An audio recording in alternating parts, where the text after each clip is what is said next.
Es un gusto poder encontrarnos en la casa del Señor y tener este tiempo de alabanza juntos y también de compartir su palabra.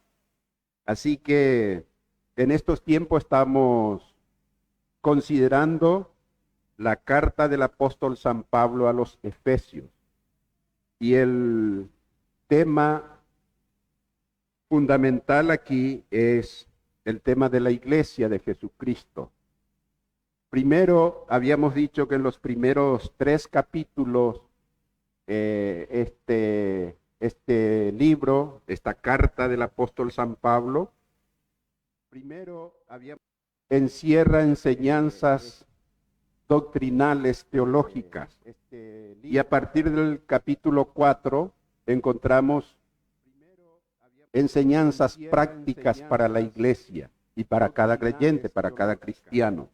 Es decir, el cristiano con relación a la iglesia como cuerpo de Cristo, como miembros del cuerpo de Cristo.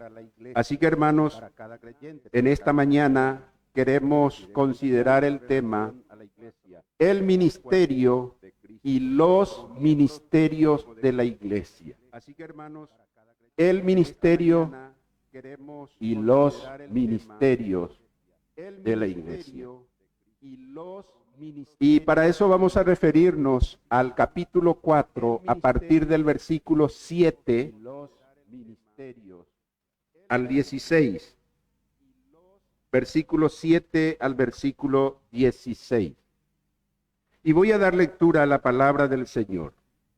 Dice Efesios 4, a partir del versículo 7, pero a cada uno de nosotros fue dada la gracia conforme a la medida del don de Cristo.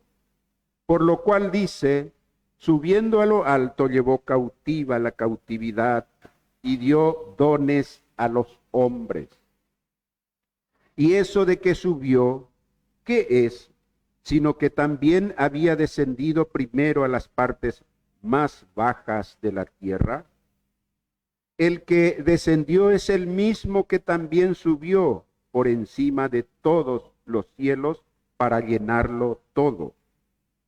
Y él mismo constituyó a unos apóstoles, a otros profetas, a otros evangelistas, a otros pastores y maestros, a fin de perfeccionar a los santos para la obra del ministerio, para la edificación del cuerpo de Cristo, hasta que todos lleguemos a la unidad de la fe y del conocimiento del Hijo de Dios, a un varón perfecto, a la medida de la estatura de la plenitud de Cristo, para que ya no seamos niños fluctuantes, llevados por doquiera de todo viento de doctrina, por estratagema de hombres, que para engañar emplean con astucia las artimañas del error, sino que siguiendo la verdad en amor, crezcamos en todo en aquel que es la cabeza, esto es Cristo, de quien todo el cuerpo, bien concertado y unido entre sí por todas las coyunturas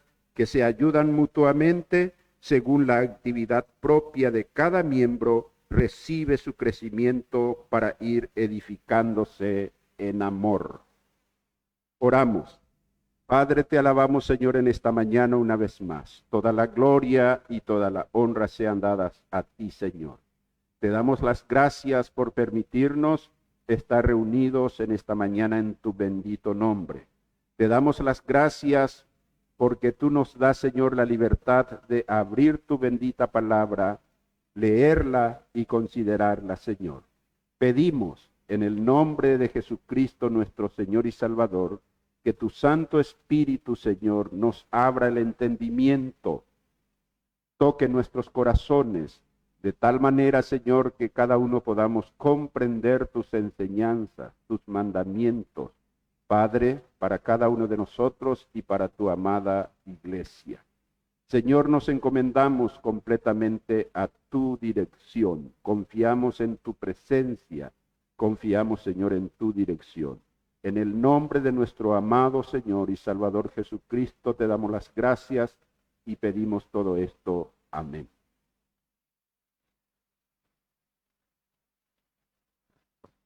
Alguien ha escrito lo siguiente, el siguiente párrafo. Pareciera que en Hispanoamérica el mundo cristiano evangélico, influido por el diccionario y la alta política, ha entendido por ministro solo a un obispo o pastor, o solamente a un alto funcionario del Estado. De ahí, ministro de tal cartera, ministro de esto, ministro del otro, ¿verdad? Lo mismo en términos también de la iglesia.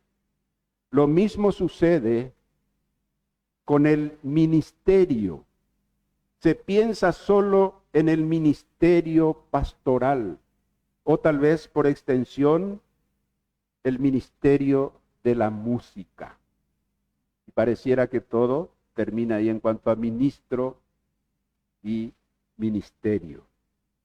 Sin embargo, en la eclesiología del apóstol Pablo, en Efesios, es decir, en su carta a los Efesios, eclesiología quiere decir el estudio acerca de la iglesia o la enseñanza acerca de la iglesia que tenemos en la carta a los Efesios.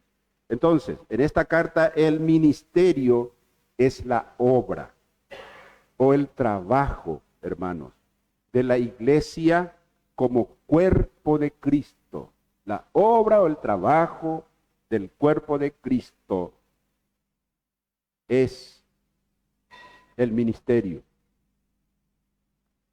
Y el ministro es cada uno de los miembros de la iglesia que sirve al Señor con su ministerio. Este ministerio calificado según los dones que ha recibido del Espíritu Santo. Él es quien nos da los dones y quien nos capacita para servirle a través del cuerpo que es la iglesia, del cuerpo de Cristo que es la iglesia. Entonces, por lo cual, los ministerios, ahora ya en plural, los ministerios son el conjunto de servicios carismáticamente diversificados que la iglesia realiza en el mundo. Cuando decimos carismáticamente nos referimos a que ha sido dada por pura gracia y distribuidos entre los miembros de la iglesia para que la iglesia realice el ministerio o la obra en el mundo. Entonces tenemos varios, en ese sentido, varios ministerios en la iglesia, hermano, que todos apuntan hacia un solo ministerio, que es el de servir en el mundo con la predicación del evangelio y la enseñanza de la palabra del Señor. Esto es lo fundamental. Este pasaje entonces de Efesios enseña con gran claridad, hermanos, sobre este noble ministerio de la iglesia. Y en primer lugar, el ministerio es un regalo de Cristo a la iglesia. Es un don, un regalo que Él da a la iglesia. Dones con que Él capacita a los miembros en la iglesia. Por eso encontramos aquí que es conferido a cada uno de los miembros. Leyendo en el versículo 7 dice, pero a cada uno de nosotros fue dada la gracia conforme a la medida del don de Cristo. A cada uno. A cada uno nos fue dado dones, dice la palabra del Señor. Es un regalo de pura gracia. No por merecimiento significa eso. Nosotros generalmente cuando damos un regalo, tenemos algún motivo, ¿no es cierto? Ya sea por cumpleaños, porque la persona cumple un año más de vida, o porque concluyó un estudio universitario o su colegio, recibe un presente, un regalo.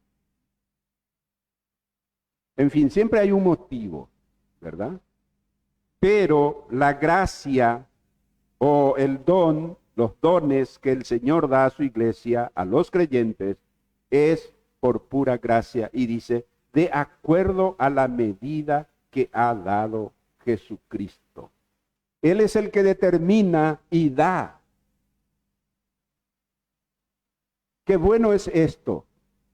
Aunque para muchas personas anhelan ciertos dones que no posee, que el Señor no le ha dado, pero quiere y desea. Y eso muchas veces le lleva a cometer errores o incluso a ponerle en contraposición a otras personas, y eso generalmente trae problema en la iglesia. Porque queremos desarrollar aquel ministerio para el cual no hemos recibido ese don. Qué interesante, ¿no es cierto? Fíjense que en Efesios, en este mismo capítulo, la primera parte del capítulo 4, hemos hablado de la unidad de la iglesia. Y aquí en esta parte tratamos de la diversidad de la iglesia, o sea, de la diversidad de los dones en la iglesia. No todos tenemos la misma, digamos así, el mismo don en la iglesia, hermano. Por eso no todos tenemos la misma función. Si mal no me equivoco, en una de sus cartas, creo que a los Corintios, dice Pablo, que somos un cuerpo y que cada miembro fue colocado en ese cuerpo y usa el cuerpo humano para dar un ejemplo. Dice, ¿acaso en un cuerpo todo es ojo? ¿Acaso todo es oído? ¿Acaso todo es olfato? No, sino que cada miembro del cuerpo está ubicado y cada miembro tiene su propia función para dar funcionalidad total al cuerpo. Y esa es la idea que describe a la iglesia con los dones espirituales. Y es un regalo, dice acá, a cada uno, a cada creyente fue dada la gracia, conforme a la medida del don de Cristo. O sea, como Él quiso darnos. El regalo de un soberano victorioso. Quizás podríamos pensar, pareciera que sale de contexto lo que dice a partir del versículo 8 al 10. Sin embargo, es para enfatizar que Él es el soberano Señor victorioso, que al haber vencido el poder del pecado que es la muerte y resucitado victorioso, dio dones a los hombres. Dice acá, por lo cual dice, subiendo a lo alto, Jesucristo, ¿verdad? Llevó cautiva la cautividad, la imposibilidad o la atadura del ser humano. De todos aquellos que llegan a conocer a Cristo, nos quedamos libres de las ataduras del enemigo para servir a Cristo con los dones que Él ha dado. Y dice, subió y llevó la cautividad y dio dones a los hombres. Para que con esos dones, con libertad del Espíritu, podamos servir al Señor. Qué bueno es el Señor. Y eso de que subió, ¿quién es? Sino que también el que había descendido primero a las partes más bajas de la tierra, el que descendió es el mismo que también subió por encima de todos los cielos para llenarlo todo. Habla de la soberanía de Dios y que descendió hasta lo último, hermanos.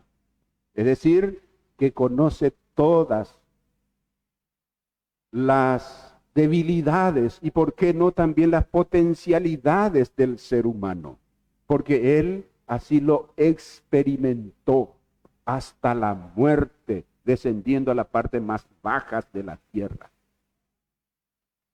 Experimentó todas nuestras debilidades, nuestras falencias, hermanos, sin haber cometido, dice, un solo pecado.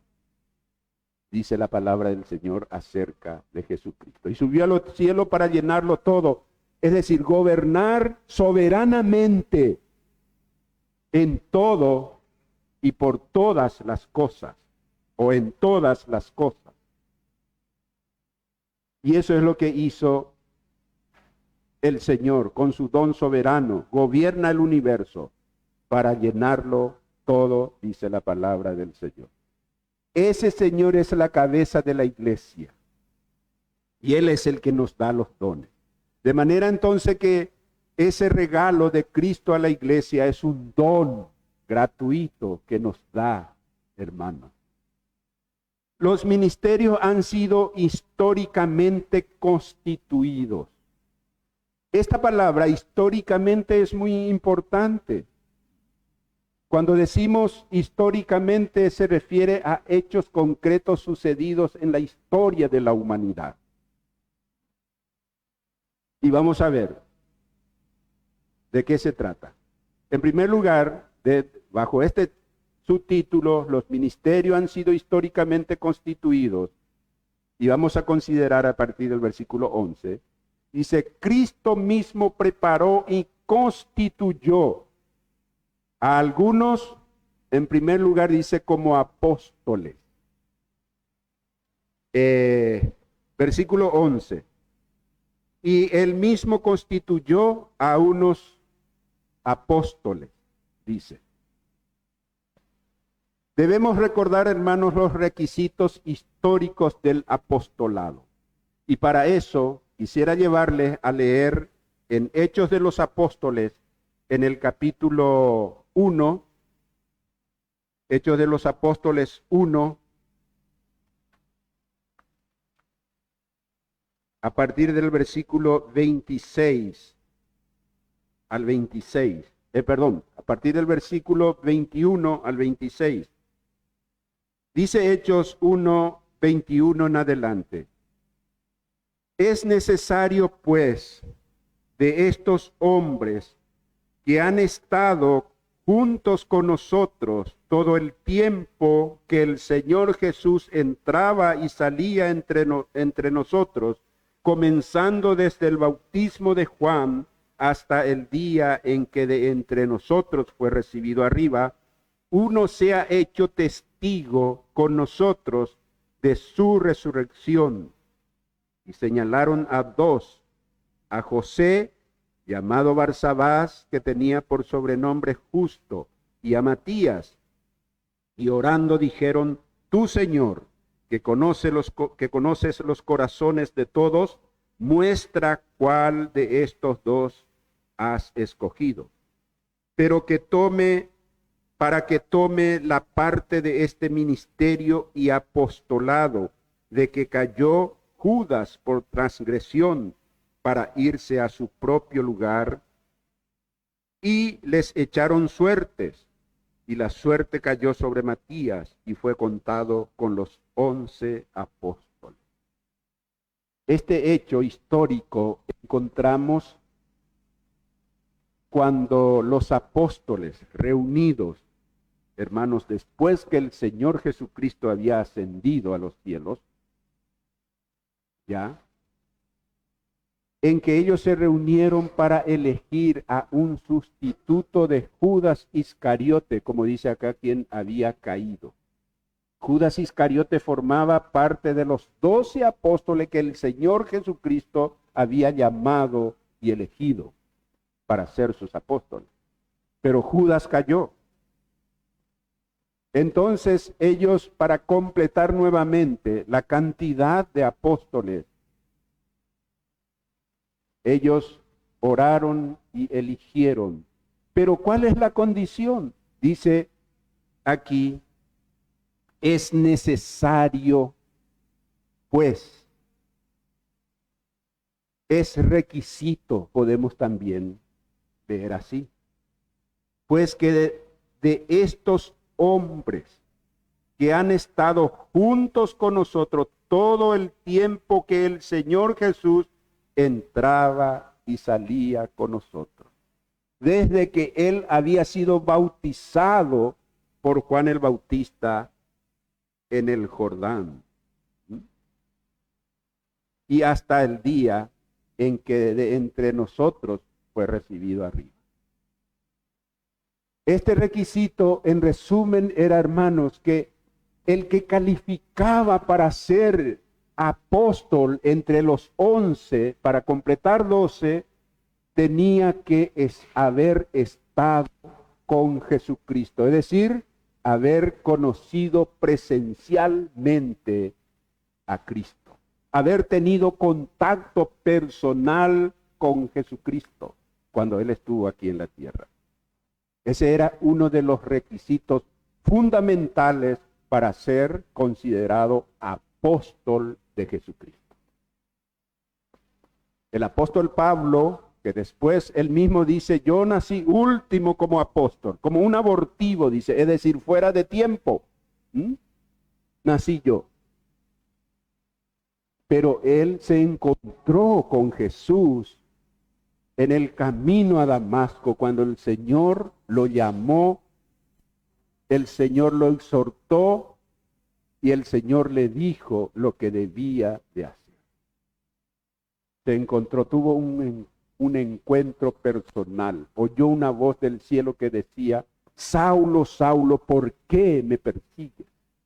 Y cuando Saulo preguntó, ¿quién eres, Señor?, él respondió, yo soy Jesús a quien tú persigues. Tuvo un encuentro personal. ¿Qué quieres que haga, Señor? Fue la pregunta, la siguiente pregunta de Saulo. Hermanos, tuvo un encuentro personal con Cristo Jesús, el Cristo resucitado. Así que este es un requisito fundamental. Y el Señor constituyó a unos apóstoles. Tenemos que entender que el apostolado forma parte del ministerio fundamental, es decir, del fundamento de la iglesia. Fundamento quiere decir aquella base sobre la cual se edifica el resto del edificio. Y el apostolado es ese fundamento, hermanos, que el Señor mismo constituyó. Primera Corintios capítulo 9, versículo 1 y 2 dice así. Primera Corintios 9, 1 y 2 dice, Pablo estaba escribiendo y él dice, ¿no soy apóstol? Se pregunta, ¿verdad? Una pregunta retórica. ¿No soy apóstol? ¿No soy libre? ¿No he visto a Jesús el Señor nuestro? Claro que lo vio. ¿No sois vosotros mi obra en el Señor? Muchos ponían en duda su apostolado.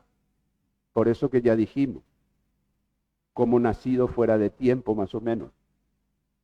Si para otros no soy apóstol, para vosotros ciertamente lo soy. Porque el sello de mi apostolado sois vosotros en el Señor. La obra, la predicación del Evangelio, enseñando todas las enseñanzas de Jesucristo, hermanos.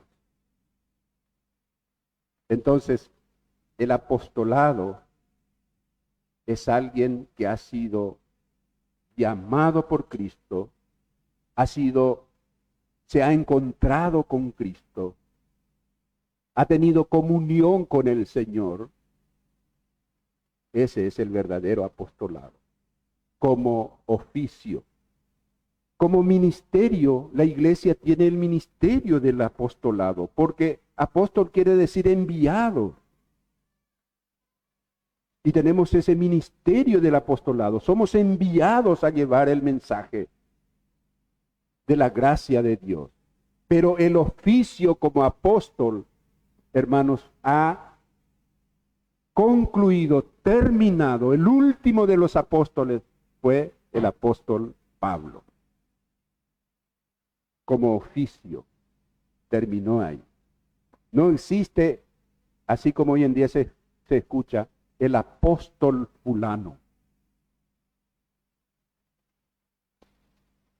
Ya dije, todos nosotros tenemos el ministerio del apostolado, pero no se nos llama apóstol fulano, apóstola fulana, pero tenemos el ministerio del apostolado. Y nadie tiene como oficio o como calificativo o como título el ser apóstol hoy en día. La palabra del Señor es clara en su enseñanza en ese sentido, hermano. Entonces Él constituyó para fundamento, edificación de su iglesia, el apostolado. Por eso nosotros, como los primeros cristianos, persistían, dice, en la enseñanza de los apóstoles. Hasta hoy persistimos la iglesia en la enseñanza de los apóstoles de Jesucristo. Cristo mismo también constituyó a algunos como profetas. Sigue diciendo el versículo 11. Dice, el versículo 11 dice, estoy en otra parte. Versículo 11 sigue diciendo, a otros profetas. Esto fue, hermano, un servicio necesario en la etapa en que estaba en formación, en que se estaba formando la palabra escrita de Jesucristo, es decir, el Nuevo Testamento. Los profetas comunicaban el mensaje de Dios para edificación, para advertencias orientadoras a los hermanos y consolación. Leamos en 1 Corintios también, en el capítulo 14, versículo 3, 14:3 dice, pero el que profetiza habla a los hombres para edificación, exhortación y consolación.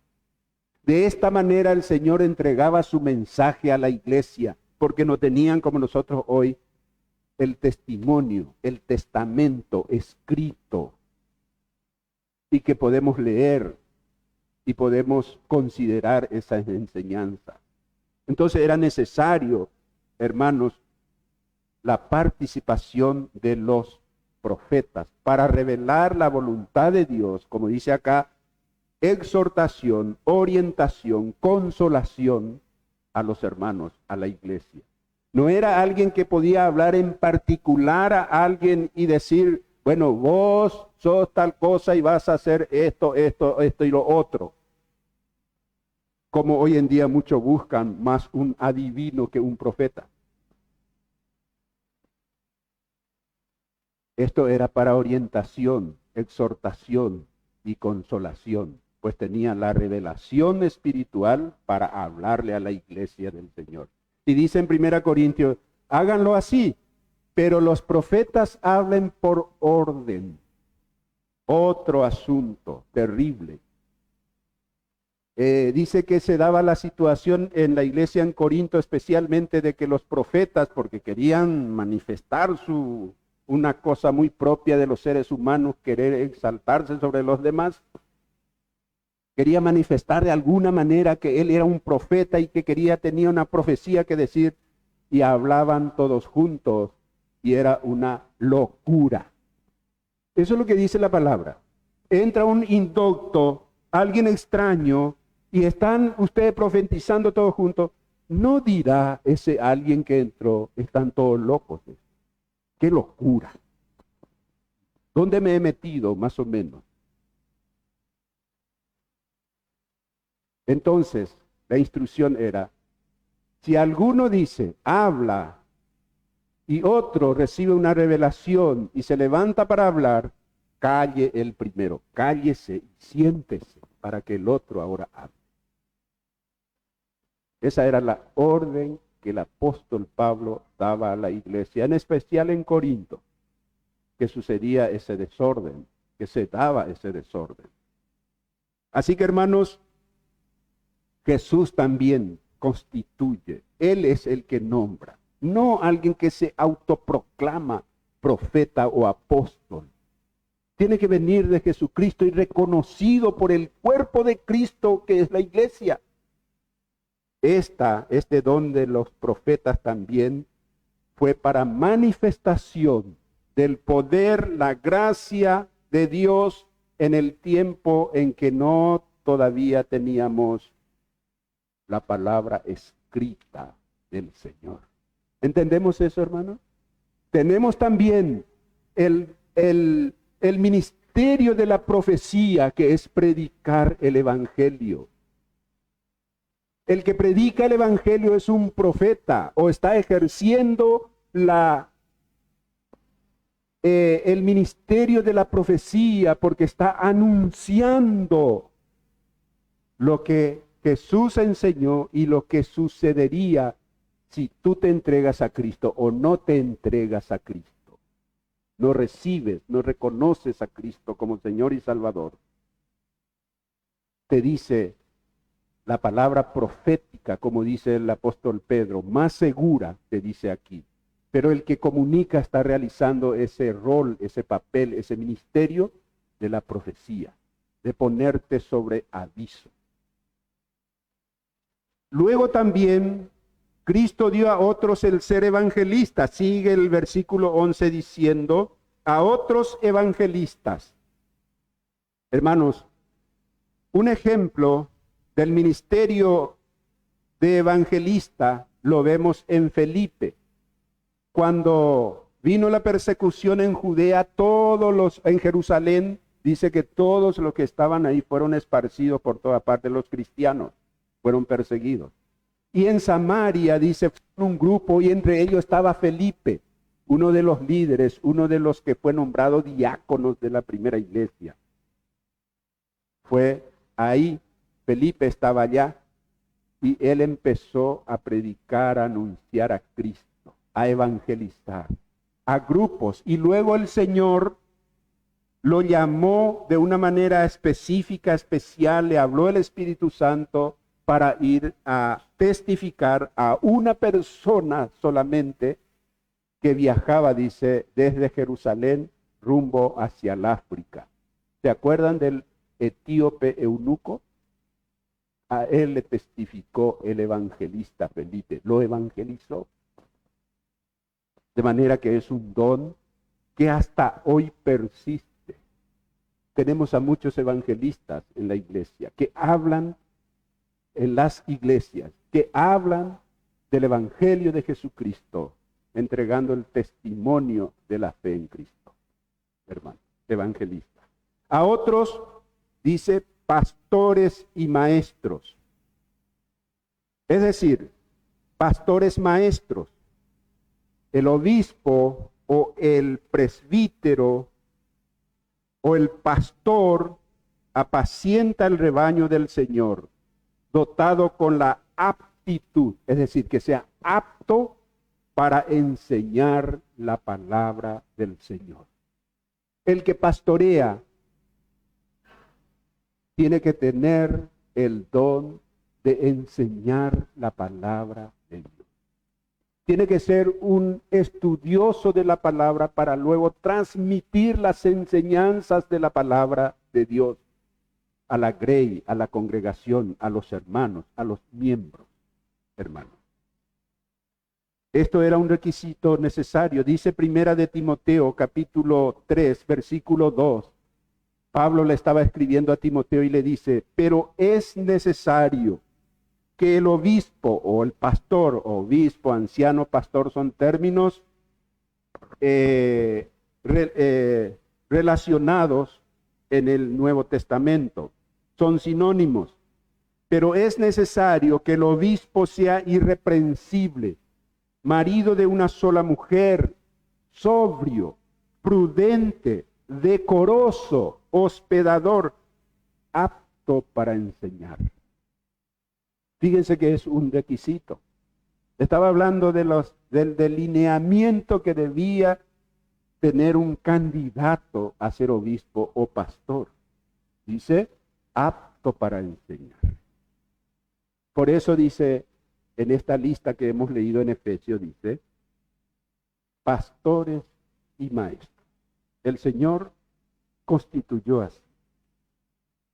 Entonces vemos, hermanos, que los ministerios han sido históricamente constituidos. No es un invento que a alguien le parece por ahí. Yo voy a hacer tal cosa y eso ya es en la iglesia. Los fines del ministerio dado a la iglesia. ¿Cuáles son esos fines o esos propósitos del ministerio dado a la iglesia? En primer lugar, tenemos un fin o un propósito general. Y ese es el crecimiento de la iglesia como cuerpo de Cristo. Los dones han sido dados para el ejercicio de los ministerios, para, hermanos, crecimiento en magnitud y calidad de la iglesia. Crecimiento como cuerpo de Cristo. Dice el versículo 12, a fin de perfeccionar a los santos para la obra del ministerio. Para la obra del ministerio. Para la edificación del cuerpo de Cristo. Estos apóstoles, profetas, evangelistas, pastores y maestros fueron dados a la iglesia para perfeccionar a los santos, para equipar a los santos. ¿Quiénes son los santos? La iglesia, los miembros. Los miembros de la iglesia son los santos. ¿A qué se refiere aquí? Para perfeccionar a los santos para la obra del ministerio. Todos nosotros servimos a través del ministerio de la iglesia de manera general, hermanos. Dice, para la edificación del cuerpo de Cristo. Edificación del cuerpo de Cristo. Edificar, fortalecer, hermanos, la iglesia como cuerpo. La iglesia adquiere su magnitud de crecimiento integral conforme a la cabeza que es Cristo. Sigue diciendo, hasta que todos lleguemos a la unidad de la fe y del conocimiento del Hijo de Dios, a un varón perfecto. La palabra perfecto aquí quiere decir maduro, para llegar a la madurez espiritual. A una persona madura en su fe, dice, a la medida de la estatura de la plenitud de Cristo. Tenemos un parámetro bien alto, a la medida de la estatura de la plenitud de Cristo. Eso para que siempre sigamos subiendo, escalando. El Señor nos ha llamado para eso, nos ha equipado para eso. La iglesia es un cuerpo vivo cuyo crecimiento en magnitud, es decir, en extensión y en calidad, se produce gracias a la actividad proporcionada a cada miembro. Por eso dice, según lo que fue dado, de quien, el versículo 16, de quien todo el cuerpo bien concertado, unido entre sí por todas las coyunturas, que se ayudan mutuamente, podemos decir, a través de los ministerios, se ayudan mutuamente según la actividad propia de cada miembro, recibe su crecimiento para ir edificándose en amor. Amados hermanos, cada miembro capacitado para aportar su parte hacia la unidad de la fe y del conocimiento del Hijo de Dios, como dice el versículo 13, ¿verdad? Hasta que todos lleguemos a la unidad de la fe y del conocimiento del Hijo de Dios, dice aquí la palabra del Señor, la meta es llegar a esa plena madurez hasta la medida de la estatura de Cristo. El miembro individual necesita del cuerpo. Escuchemos bien esto. El miembro individual, es decir, tú y yo, necesitamos del cuerpo de la iglesia. Necesitamos del cuerpo. Tú y yo necesitamos. El miembro individual necesita del cuerpo. Y el cuerpo necesita del miembro individual. La iglesia como cuerpo te necesita. Así como mi cuerpo necesita de este miembro que es mi brazo derecho. Así necesita la iglesia de su miembro. Amén. Cada miembro y todos los miembros con madurez doctrinal debemos librarnos, hermanos, de las artimañas del error.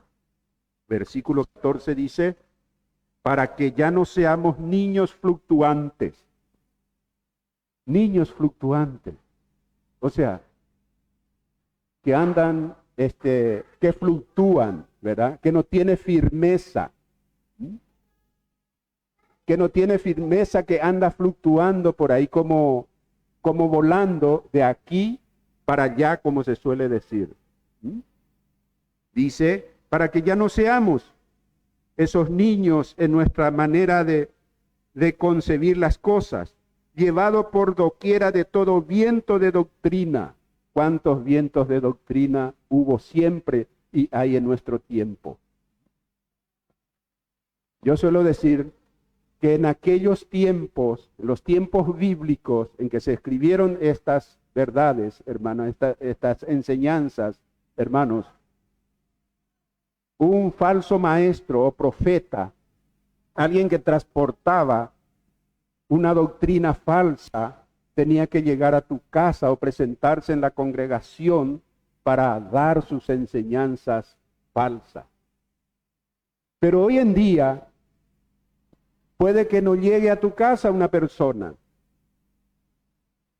Tampoco es necesario que se presente en una reunión alguien que enseña falsas doctrinas, pero puede estar en tu mismo cuarto, en tu pieza, en tu dormitorio, en tu oficina, en la sala de tu casa, a través de tu televisor, a través de tu aparato de computadora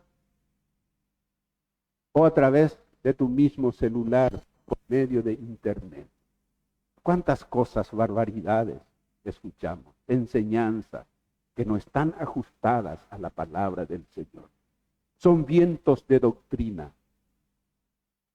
que si no nos ponemos firmes en las enseñanzas bíblicas, vamos a ser fluctuados o llevados directamente por esas falsas enseñanzas. Es necesario estar firme, es necesario llegar a la madurez para que ya no seamos niños fluctuantes llevados por doquiera de todo viento de doctrina.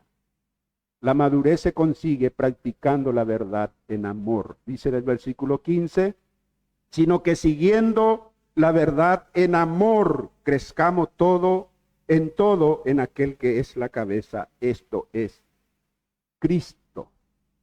Cristo es la cabeza, amén. Sus enseñanzas debemos seguir para estar firmes, sin fluctuar.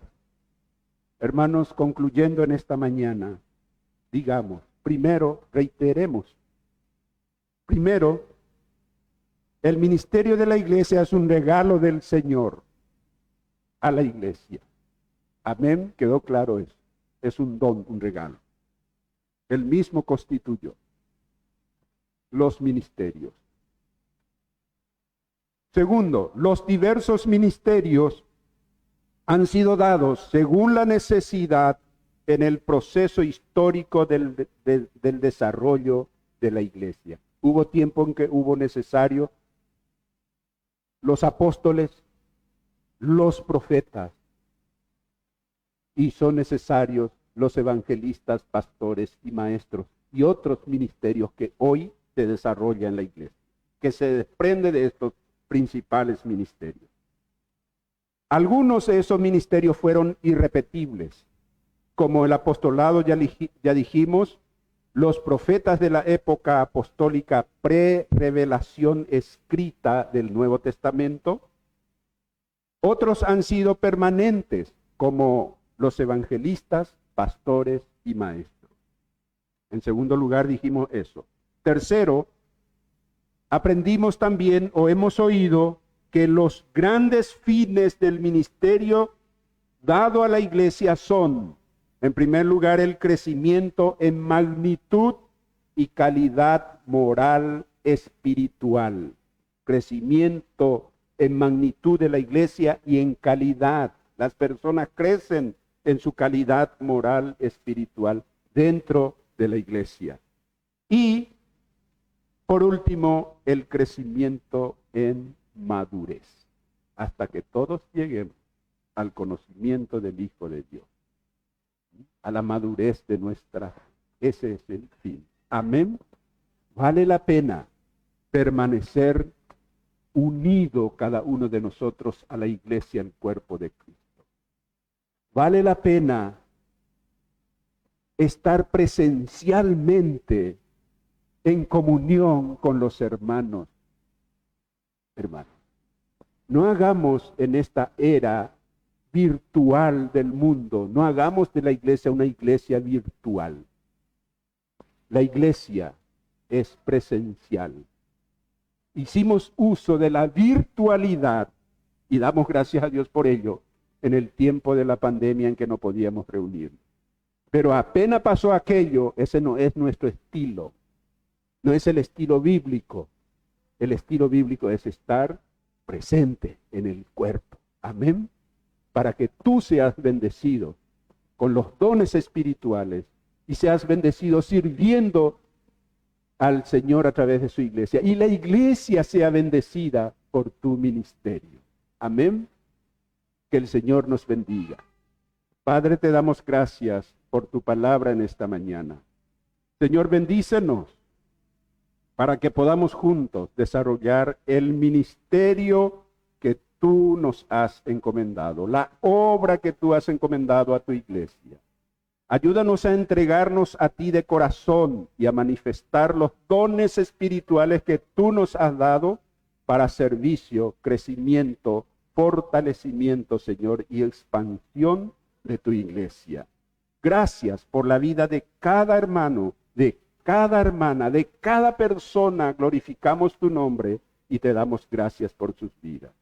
Bendícenos, te alabamos, te glorificamos y pedimos estas bendiciones. En el nombre de Jesucristo, nuestro Señor y Salvador. Amén. Que el Señor nos bendiga.